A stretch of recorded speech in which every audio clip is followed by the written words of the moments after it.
The devastation is seared onto Beirut's landscape and into this country's psyche.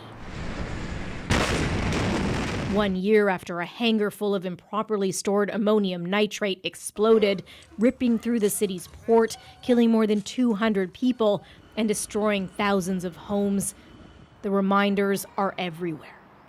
At the hospital, in the shadow of the port too, even if much of the damage has now been repaired.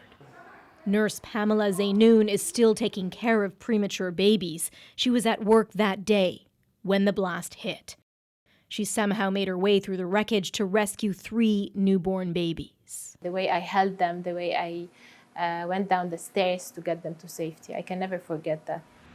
The trauma lingers. Loud sounds are still jarring for Zeynoun, but she now has an irrevocable bond.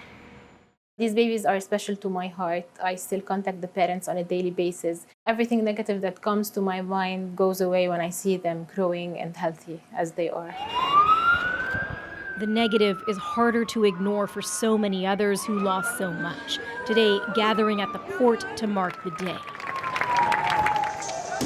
Clashes broke out. The anger and frustration is stifling.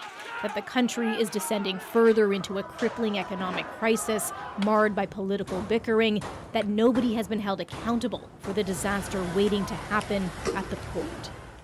For Tracy Najjar, a Canadian citizen, and her husband Paul, the pain and the anger of losing their 3-year-old daughter Alexandra is ever present as they try to find the will to move back into their apartment.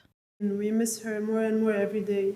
And when you realize that 1 year later you still don't have any hint of a truth, actually, and that the same criminals that killed us in our house are still in their position is very difficult.